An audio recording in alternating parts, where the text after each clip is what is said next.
नमस्कार, यार से .com पर आप सभी का स्वागत है। साक्षात्कार संख्या 605 605। आज हमारे साथ है भवानी सिंह जी चारण गाँव सिंगोदरी, जो कि सेना में भी कार्य कर चुके हैं और पटवारी भी रह चुके हैं और पुलिस से सेवानिवृत्त हैं। क्यों थानेदार के पद पर है ना, CI इंस्पेक्टर। हाँ, हम तो मेरा सब थानेदार ही लगता है। तो टाइम देने के लिए बहुत बहुत धन्यवाद है। तो आगे बढ़ने से पहले नियम से बता दूँ, ये तो वीडियो यार से .com संपत्ति रहेगा। इसमें जो कुछ इंग्लिश आप जिम्मेदार होंगे, इसका कोई व्यवसाय पे लिखित नहीं होगा। एक बार हम इंटरनेट पर एडिट करके अपलोड करके उठाएंगे नहीं। तो शुरुआत में पारिवारिक परिचय से बताएं, परिवार के बारे में। मेरा नाम भवानी सिंह चारण है। मैं अभी CI से पद से रिटायर्ड हूँ पिछले वर्ष और यहाँ सिंगोदरी गांव का रहने वाला हूँ। माता पिता का नाम? मेरे माताजी पिताजी दोनों का स्वर्गवास हो गया। नाम क्रम से? मेरे पिताजी का नाम सावलदान जी है जी और मेरे माताजी का नाम उगम कंवर। ठीक। 2 बच्चे हैं मेरे। अच्छा। एक लड़की एक लड़का। नाम क्रम से? दोनों की शादी कर दी और दोनों जॉब में हैं। बढ़िया। ठीक है, नाम बताना चाहिए? हाँ, बच्ची का नाम विवेकाचारण है, बच्चे का नाम डॉक्टर वशिष्ठ। धर्मपत्नी का नाम? लाड कंवर। ठीक है। और ससुराल कौन सी जगह है? ससुराल नागौर जिले में है। ठीक है। तो सेक्शन प्लस टू में मैंने MA किया है। हमने क्या? ठीक है। कोई प्रिय मित्र बताने चाहिए जिनके बारे में? मेरे मित्र की लिस्ट बहुत लंबी है। हाँ, और बहुत है मेरे मित्र हैं और मैंने मित्र ही बनाए हैं। आजीविका की शुरुआत हुई तो बताएं, कब लगे आप फौज में? पहले मैं सबसे पहले भारतीय सेना में तोपखाने में गया था 1981 में। ठीक। 16 साल की सर्विस होने के बाद में मैंने वहाँ से पेंशन प्राप्त करी। उसके बाद मेरी सर्विस और भी लगी, लेकिन मैं फिर पटवारी रहा। मैं 4 साल पटवारी रहा। कौन से सन में सेवानिवृत्त है आप? मैं 96 में सेवानिवृत्त हुआ। 96 में। उसके बाद में पटवारी उसी साल लगे? 97 में पटवारी लग गया मैं। तो वहाँ कितने साल किया काम? 4 साल में पटवारी रहा। और पटवारी के बाद में मैं राजस्थान पुलिस में एज ए सब इंस्पेक्टर भर्ती हुआ और 2019 में मैं रिटायर हो गया। तो कौन से सन में भर्ती हुए थे आप? पुलिस में या फौज? पुलिस में 98 बैच का हूँ मैं, लेकिन मैंने लेट ज्वाइन करी। 2001 में ज्वाइन करी। अच्छा। तो कैसा रहा कुल मिलाकर तीनों कार्यकाल आपके? संतोषजनक रहे? बहुत अच्छा रहा मेरा। सेना का भी कार्यकाल बहुत अच्छा रहा, पटवारी का भी मेरा अच्छा रहा और पुलिस का, इन दोनों से अच्छा रहा। तो आपको भारतीय सेना की क्या खूबियाँ जो ज़्यादा अच्छी लगी भाई? देखो, भारतीय सेना एक युवाओं की सेना है, वॉलंटियर सेना है। इसमें किसी के साथ ज़बरदस्ती नहीं होती, जैसे कुछ देशों में होता है वैसे, है ना? हाँ, बिल्कुल यहाँ वॉलंटियर है और बहुत ही विश्व की सबसे अनुशासित और सबसे प्रशिक्षित सेना है हमारी। अच्छा, तो आपने पटवारी के तौर पर काम किया, तो वहाँ प्रशासन अनुभव कैसा रहा? बहुत अच्छा रहा। देखो, ऐसा है, हमारी पहचान काम की पहचान है। हम ब्यूरोक्रेट्स में हमारे परिवार से भी, हमारी जाति से भी सबसे ज़्यादा हैं, बहुत अधिक हैं। और हम काम करके शो करते हैं, काम कर दिखाते हैं। तो काम करेंगे तो उसकी वैल्यू भी होगी, उसकी पोस्ट भी होगी। पुलिस की नौकरी की तो दबाव भी कुछ आया होगा, लेकिन क्या होता है कि जो अपने पर रहता है और अपने जो संस्कार सुधरे रहते हैं, ठीक है, और संविधान को मानने वाले रहते हैं, तो उन्हें उसकी परवाह नहीं होती। ये होता है ना? ऐसा कुछ नहीं है। मैंने बहुत बड़े बड़े थानों में SHO करी है। मेरे पे किसी भी राजनीतिज्ञ ने कोई दबाव नहीं दिया कभी भी, और काम नियम के अनुसार ही होते हैं। हाँ, हालांकि वो जो जननेता हैं, जनसेवक हैं, लोक सेवक हैं, उनका फर्ज है कि अपने आदमी की मदद करना, अपने आदमी को कोई तकलीफ में है, संकट में है, उसके लिए अपने कहना से उसको दबाव नहीं मानना चाहिए। मैंने ऐसा कभी महसूस नहीं किया कि मेरे पर कोई दबाव है, राजनीतिक दबाव है, अधिकारियों का दबाव है। काम मेरिट के आधार पर किया और होता है। आपको लगता है कि पुलिस बल में जो है वो सुधार होना चाहिए? कुछ गुंजाइश है सुधार की? सुधार तो ऐसा है कि पुलिस में, एक समाज में कहीं भी सुधार की तो गुंजाइश रहती है। ऐसे काम थोड़ी खत्म होता है कभी। आपने कार्य किया तो और आपके अनुभव रहे, तो कुछ बताना चाहेंगे जो मुख्य सुधार आपको होने चाहिए? नहीं, मैंने आपको पहले भी बताया था कि I am fully satisfied about the job of the police. और ठीक है, अधिकारियों का रवैया ठीक है, पॉलिटिशियन का रवैया ठीक है, आप खुद काम करो, तो ऐसी मैंने कभी दिक्कत महसूस। वर्तमान में क्या कर रहे हैं आप? वर्तमान में मैं सेवानिवृत्त होने के बाद में मैं अखिल भारतीय पूर्व सैनिक सेवा परिषद में संगठन मंत्री हूँ, वहाँ अपनी सेवाएं दे रहा हूँ। इसके अलावा भारतीय जनता पार्टी प्रदेश कार्यालय में मैं OBC मोर्चे में कार्यालय मंत्री हूँ। तो राजनीति में रुचि कैसे हुई? क्यों नहीं होगी? नहीं, मतलब कोई प्रेरणा स्रोत कोई तरह होगा ना? नहीं, ऐसा कुछ नहीं है। मेरे समाज का सेवा से मतलब है। अभी जो शेष जीवन बचा हुआ है उसको समाज की सेवा में अर्पित किया मैंने। वहाँ भी न तो मेरे को सैनिक परिषद से कुछ प्राप्त हो रहा है, न मेरे को इससे पॉलिटिक्स से कुछ प्राप्त हो रहा है। बस अपन तो ये तो मौका मिलेगा तो गांव के लिए क्या करना चाहेंगे? बस गांव में ठीक है, बढ़िया। गांव में सबको प्रेरित करता हूँ, मैं एजुकेशन के लिए प्रेरित करता हूँ। कोई वैकेंसी वगैरह आती है तो युवाओं को बताता हूँ। ऐसे मेरे गांव में ऐसा कोई बहुत कम घर ऐसे हैं जिसमें कोई सरकारी नौकर नहीं है, सरकारी अधिकारी नहीं है। बहुत सरकारी। अपने गांव के बारे में थोड़ा बताएं, सिंगोदरी के बारे में कि भाई मेरा गांव बहुत ही अनुशासित गांव है। आपको ताज्जुब होगा कि मेरे गांव में आज़ादी से लेकर अभी 70 सालों में, पिछले 2-3 सालों में कुछ छोटे मोटे मुकदमे आपस में कोई भाइयों में 323, 341 IPC का, लेकिन 10 साल पहले तक मेरे गांव में एक भी मुकदमा नहीं था। ये बहुत बड़ी बात है। इसका वजह है कि यहाँ पे एजुकेशन बहुत अच्छी है, लोगों में आपस में प्रेम बहुत है। तो गाँव कितना बड़ा आपको? मेरे गाँव में लगभग 100 घर हैं।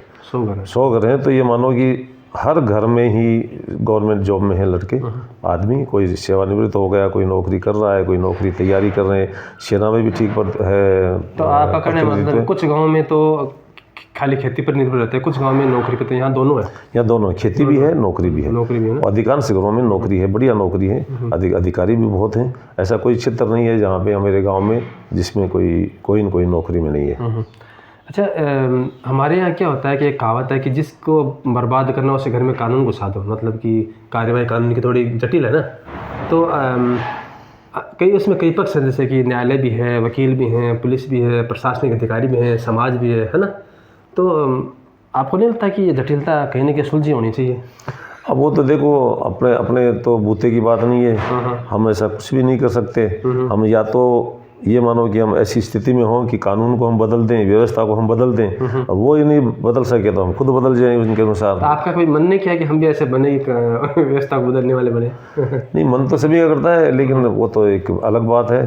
लेकिन हम इस व्यवस्था को बदल नहीं सकते। हाँ, व्यवस्था में कुछ खामियां हैं, चल रही हैं, हो जाएंगी। जैसे आप देख रहे हो पिछले 5-7 सालों से केंद्र में मोदी सरकार आने के बाद में बहुत व्यवस्था बदली है देश का। जैसे कुछ उदाहरण बताएं तो? जैसे उदाहरण बताऊं मैं, विकास की गंगा बह रही है। विकास भ्रष्टाचार न्यून स्तर पे है।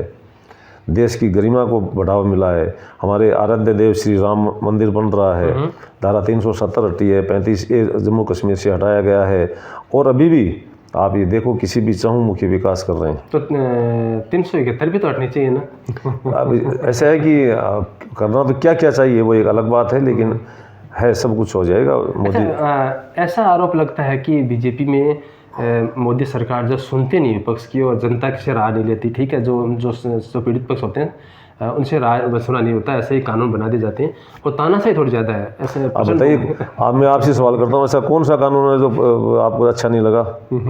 जैसे मान लीजिए GST के लिए जो है कहते हैं कि हमसे सलाह मशवरा नहीं किया जो प्रभावित पक्ष हैं। ठीक है, और कई कहते हैं जैसे हमारे यहाँ भी आधार कार्ड में कुछ कमियां थी। ठीक है, कुछ जैसे कि फिर कुछ जगह जब लागू भी कर किसान वाला बता दो एक साथ। फिर बाद में कई जगह कहते हैं कि अभी चल रहा, चलो किसानों के लिए कानून बनाया गया, लेकिन मान लीजिए कानून वहीं लागू करने हैं, अच्छे हैं कानून, ठीक वाला, लेकिन मान लीजिए उनसे कम से कम वार्ता तो होना। वो बैठे हैं कई महीनों से। ऐसा है कि हर कानून को नहीं बनाए जाते। आप तो यदि किसी अपराधी को पूछोगे कि मौत के ऊपर सजाए मौत होनी चाहिए या नहीं होनी चाहिए, तो वो तो ये कहेगा कि नहीं होनी चाहिए। आप मेरी बात सुनिए, आप बहुत ऐसे कानून है, SC/ST के लोगों को पूछ के बनाया था, SC/ST कानून बनाया था, बताइए मेरे को। नहीं तो समाज अपराधी थोड़ी है, तो समाज अपराधी नहीं, समाज के लिए बना है, समाज नहीं समाज, मैं बताऊँ SC/ST एक्ट है वो समाज के लिए तो बना है। क्या पूछ के बनाया था लोगों को कि हम बनाए या नहीं बनाए?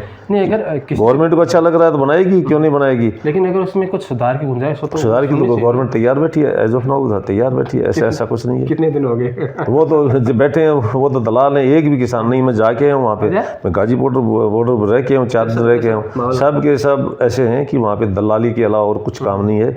आपको पता है फंडिंग बाहर से हो रही है, गाजर का हलवा मिल रहा है, बादाम के काजू के हलवे मिल रहे हैं, और फंडिंग बाहर से हो रही है, लंगर के लंगर चल रहे हैं। आप यहाँ जाओगे साहब, मेरे पास तो पहनने के लिए कपड़े नहीं है, तो 10 कपड़े आके पड़ेंगे, लो वो अच्छा लगे वो ट्रैक सूट पहनिए आप। अच्छा, हम शिक्षा और बात करें थोड़ी सी ना। जैसे शिक्षा के लिए क्या है कि बहुत प्रयास सरकार भी करती है, पैसे भी खूब खर्च करते हैं। ठीक है, और कुछ निजी संगठन भी खूब पैसे खर्च करते हैं अपनी तरफ से, जो यथासंभव मदद करते हैं। फिर भी जो है कई बार हमें देखने को मिलती है कि कुछ जैसे शिक्षक समाज हमारा जो है, तो जैसी उम्मीद हम करते हैं वैसी उम्मीद कई बार देखने को नहीं मिलती। प्रत्याशित परिणाम देखते हैं कि जैसे कुछ कई बार हमें, चाहे उनकी उदासीनता मान लीजिए, चाहे कोई भ्रष्टाचार मान लीजिए, चाहे अन्य जो लापरवाही मान लीजिए, तो कई कई मन में खिन्नत आती है ना कि हम इस समाज के लिए कर रहे हैं और जिस समाज पर दारोमदारी है इसको आगे बढ़ाने की, वो थोड़ा पीछे हटता है। ऐसी बात नहीं है, शिक्षा में बहुत आमूल सुधार हुआ है। हालांकि शिक्षा नीति जो है उसमें कुछ सुधार की आवश्यकता अभी भी है, क्योंकि हमारे महापुरुषों को बुला दिया गया। हमारे जितने भी महापुरुष हुए, शिवाजी हुए, महाराणा प्रताप हुए, संभाजी हुए या गुरु गोविंद सिंह हुए, जिनके पूरा परिवार विद इन 7 डेज के अंदर उसका बलिदान हो गए। आज बाल दिवस पता नहीं किसका मना रहे हैं। बाल दिवस होना चाहिए तो गुरु गोविंद सिंह जी बच्चों का होना चाहिए, जहाँ पे उनको जिंदा दीवार में चुना दिया गया था कि बच्चों में ऐसी भावना है, बच्चों में ऐसी भावना है। महाराणा प्रताप को अच्छा नहीं बता रहे हैं, अकबर को महान बता रहे हैं। जो लुटेरे थे, जो देश को लूटने के लिए आए थे, उनकी पाठ्यक्रम में शामिल किया हुआ है। हमारे महापुरुष हैं, उनको शामिल नहीं कर रहे हैं। आपको सुनिए, आप महाराणा प्रताप को बुला दिया गया, विस्मृत कर दिया गया, शिवाजी को कर दिया गया, राजा सूरजमल को कर दिया गया, राजा मान सिंह को कर दिया गया, दिल्ली में पृथ्वीराज चौहान को कर दिया गया, और जो देश को लूटने के लिए आए थे उनके नाम से आप नायक बना दिया, उनको नायक बना दिया, उनको हीरो बना दिया। तो ये गलतियाँ हैं। तो ये महापुरुषों के नाम पे विवाद क्यों होते हैं? कोई कहता है कि इस तरफ, कोई कहता है इस तरफ। ये सब वोट की राजनीति है और क्या है। आप सही करो ना, कौन मना कर रहा है? जो जिसका समाज में योगदान है उसको आप महापुरुष है ही वो, आप उनको आगे लाओ, आपको पता ही नहीं है। तो अभी जैसे हमारे यहाँ इतने साल हो गए आज़ाद हुए, अभी भी वोट जो है वो जाति के धर्म के अभी मंदिर के नाम पे मिलता है। वो अलग बात है। आप बताओ, सिकंदर महान हो गया, महान कैसे हुआ था? कैसे महान को बना दिया उसको? तो वो जीता भी नहीं, चंद्रगुप्त कहीं जीता नहीं, उसको जीता वही सिकंदर, जीता वही चंद्रगुप्त नहीं है, जीता वही सिकंदर है। तो ये हमारी शिक्षा में जो शिक्षा के नीति निर्धारित थे उनकी गलती है। हमारे सबसे बड़ी बात यह है कि हमारी शिक्षा कम्युनिस्ट के हाथ में दे दी गई शिक्षा पद्धति। हमारा मनोरंजन हमारा बॉम्बे के अंदर उनके गलत आदमी हाथों में पड़ गया। तो यही होगा, पोंगा पंडित बताते हैं, हिंदू धर्म की जो भी विरासत है उसको विस्मृत कर दिया गया, उसको भुला दिया गया, और हमारे को ये एक बना दिया गया, हंसी का पात्र बनाने की कोशिश की गई। अभी धीरे धीरे हो रहा है। तो जैसे हमारे यहाँ गांव में माहौल है कि पढ़ ले, खेलना नहीं है, पढ़ ले। तो खेलना बड़ी अजीब लगता है लोगों को, अभिभावकों को। तो साहित्य की तरफ तो मतलब चला गया, साहित्य में तो पैसे नहीं मिलते, साहित्य में तो अपना जीवन होना पड़ता है ना। तो नहीं, मैं कह रहा हूँ कि उसके लिए किसी को इंस्पायर ही नहीं किया जा रहा है साहित्य के लिए। क्यों नहीं? हमारी इतनी तकड़ी विरासत रही है, इतनी महान विरासत रही है साहित्य के प्रति, लेकिन उसको इनके गलत हाथों में शिक्षा नीति चली गई तो मोड़ दिया। अभी इसकी ज़रूरत है उसको वापस उसी धारा में लाने। काल में भी ऐसा हुआ है कि जो जिसका राज रहा है उसने इतिहास को वैसे ही बनवा दिया, दिखवा दिया। ये बात आप कह रहे हो, ये बात वो कह रहे हैं, लुटेरे खानदान के लोग कह रहे हैं। ये बात हिंदू साम्राज्य, हिंदू लोग नहीं कह रहे हैं, हमारे जो आइकॉन है वो नहीं कह रहे हैं। ये बात तो रटी बात है। नहीं, मतलब क्या होता है कि पहले राजतंत्र था, ठीक है, तो अपना राजा तो अपनी बड़ाई लिखवाएगा ना।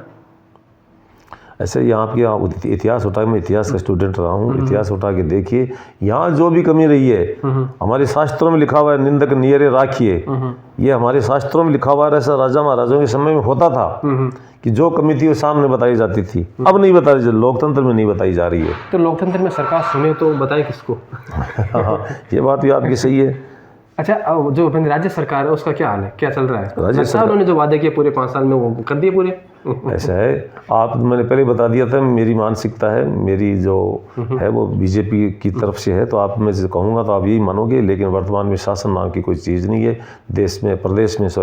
प्रदेश में बिल्कुल एक प्रकार से लॉ एंड ऑर्डर है वो विफल हो चुका है। कोई नहीं है, ऐसा कोई दिन नहीं जा रहा जैसे बलात्कार महिलाओं के साथ में नहीं हो रहा, ऐसे दिन दहाड़े चोरी डकैती लूट का आलम हो रखा है। और यहाँ राजस्थान में कोई राज का नाम नहीं है, कोई भी प्रशासन बचा नहीं है। राजस्थान वैसे शांत प्रदेश था ना?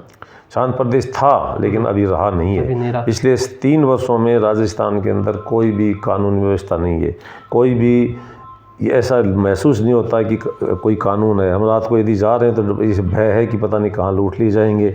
तो इवन पुलिस के एक इंस्पेक्टर को लूटा गया सीकर में। अच्छा, तो ये तो जैसे अपनी कुर्सी बचाने लगे हैं, होटलों में कैद कर देते हैं कि भाई दूसरा तोड़ लेगा, ये राज कहाँ से करेंगे? वो तो वही बात है, आप देख लो, ऐसा है नहीं कुछ कोई राज के हिसाब से, कोई प्रशासन के हिसाब से राजस्थान सरकार बिल्कुल मैं फैल मानता हूँ। अच्छा, आपसे 2 सलाह मांगूंगा। एक तो जो सेना की और आपने पटवारी की परीक्षा दी, ठीक है, वो, और जो पुलिस में जाना चाहें उनके लिए आपकी तरफ से कोई टिप्स? मजबूत बिंदु तो बताना चाहिए, बेसिक बिंदु। देखो, मेहनत का कोई विकल्प नहीं है। ठीक है। आप मेहनत करोगे, मैं आपको भी इससे बताई नहीं मैंने, मेरी अभी तक मेरे जीवन काल में मेरी 9 सरकारी नौकरी लगी। अच्छा। कहीं भी कोई पैसा टका मैं नहीं मानता है कि तब तक मेरी नौकरी, आखिरी नौकरी मेरी पुलिस में है, तो उससे पहले ये मेरी 9वीं नौकरी थी। 5वीं नौकरी में करके आया हूँ। 5 कौन से बताएंगे? मैं आर्मी में था, मेरे सचिवालय में मेरी अपॉइंटमेंट हुआ, और महिला बाल विकास में अपॉइंटमेंट हुआ, पटवारी में अपॉइंटमेंट हुआ, और उसके बाद में राजस्थान पुलिस में आया मैं। वहाँ थोड़ी नौकरी करके मैंने छोड़ी। लेकिन मेरे कहीं भी, और ये भी बता दूं कि मेरा कोई रिलेटिव बड़ा ऐसे अधिकारी नहीं है कि मेरी कोई सिफारिश करे। मैं जो भी आया, मैं मेरी मेहनत से आया। अब पिछले 5, 7, 10 सालों से जो है, पिछले 3 साल से तो अति कर दी। आप देख लो, रीट में देख लो, नीट में देख लो, कहीं न कहीं कुछ न कुछ गड़बड़ चल रहा है। तो राजस्थान सरकार से आपकी क्या गुजारिश है, क्या मांग है? राजस्थान सरकार की तो यही है कि कितनी जल्दी जा रही है। लोग गिन रहे हैं कि अभी 2 साल और बचे हैं, इसके उल्टे गिनती शुरू है, जाने वाली है। अब आपसी मतभेद हो रहे हैं, मंत्रिमंडल का विस्तार नहीं हो रहा। जिस दिन मंत्रिमंडल का विस्तार हो जाएगा, उसी दिन इसकी हालत खराब हो जाएगी, अपने आप ही टूट जाएगी। लगता नहीं आएगी सरकार वापस? नहीं आएगी, ऐसा लगता है आपको? कांग्रेस नहीं आएगी? सपने में भी नहीं सोचे आप, सपने में भी नहीं सोचे आप। फिर तो वोट देने का फायदा नहीं है। देखो, वो आपके ऊपर है, इनको वोट देने का फायदा नहीं, फिर वो आपके ऊपर है। तो समय दिया इसके लिए बहुत बहुत धन्यवाद। क्यों? और अभी भी कितनी आयु होगी आपकी? मेरी 62 ईयर्स। हाँ, 62। अभी भी, क्योंकि आपने सेना में और पुलिस में दोनों जगह नौकरी की, तो वो आलस्य तो है ही नहीं, नाम मात्र है। ठीक है, नहीं वो तो। और ठीक है, समय दिया इसके लिए बहुत बहुत धन्यवाद। और आशा करता हूँ कि क्योंकि जिस तरीके से आपने मुकाम बनाया अपने, क्यों सैनिक नौकरी में और पुलिस में, और इसी तरीके से राजनीति में बना लेंगे कभी, क्योंकि अगर ईमानदार लोग आएंगे नहीं तो राजनीति ऐसा कुछ नहीं है। अपना काम सेवा करना है, तो कर्म किए जा फल की इच्छा मत कर रहे इंसान। तो कद बढ़ेगा तो सेवा भी ज़्यादा होगी ना। देखो, आगे सब भविष्य कर्म में लोकतंत्र का कमाल है, भाग्य का कमाल है। आस्तिक है ना आप? आस्तिक है ना? बिल्कुल, मानते हैं? 100% मानता हूँ। मानना चाहिए, चलो अच्छा है, क्योंकि कोई तो है हमसे सुप्रीम है, कोई है, बिल्कुल, नो डाउट। हाँ, तो ठीक है जी, समय देने के लिए बहुत बहुत धन्यवाद। ओके, सब आपको बहुत बहुत धन्यवाद।